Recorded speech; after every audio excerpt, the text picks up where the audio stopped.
प्राचीन समय की बात है। एक नगर में एक धनी साहूकार रहता था।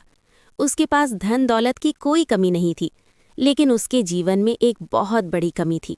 उसके कोई संतान नहीं थी। इस कारण वो और उसकी पत्नी बहुत दुखी रहते थे। साहूकार भगवान शिव का परम भक्त था। वो हर सोमवार को विधिपूर्वक व्रत रखता और शिव मंदिर जाकर पूजा अर्चना करता था। वो पूरे श्रद्धा और भक्ति भाव से भगवान भोलेनाथ से संतान प्राप्ति की प्रार्थना करता। उसकी भक्ति देखकर माता पार्वती ने एक दिन भगवान शिव से कहा, हे स्वामी, ये साहूकार आपका सच्चा भक्त है, इसे संतान का सुख अवश्य देना चाहिए। भगवान शिव बोले, हे पार्वती, इसकी भाग्य में संतान नहीं है, लेकिन इसकी भक्ति से प्रसन्न होकर मैं इसे एक पुत्र का वरदान देता हूँ, परंतु उसका जीवन केवल 12 वर्षों का होगा।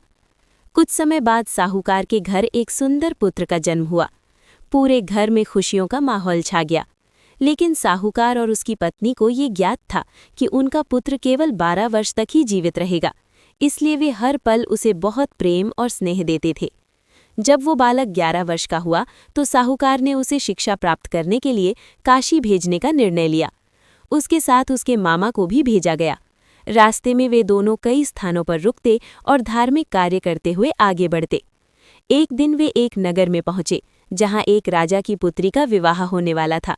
लेकिन राजकुमार जो विवाह करने वाला था, वो एक आंख से अंधा था।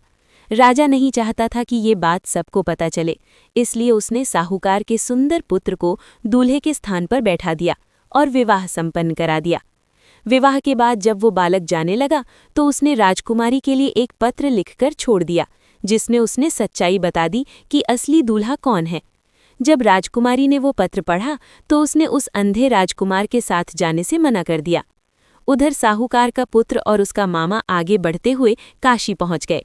वहां उन्होंने शिक्षा प्राप्त की और हर सोमवार को भगवान शिव की पूजा करते रहे।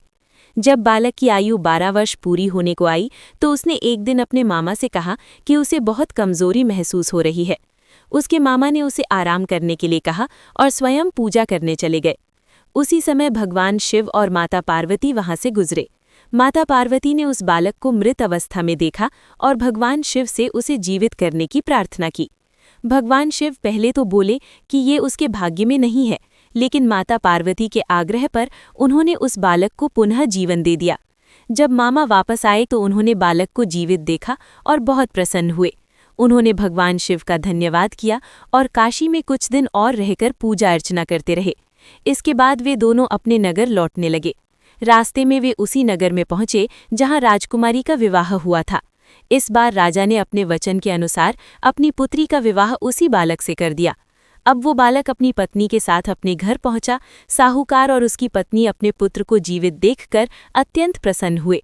उन्होंने भगवान शिव का आभार व्यक्त किया और सोमवार व्रत का पालन और भी श्रद्धा से करने लगे।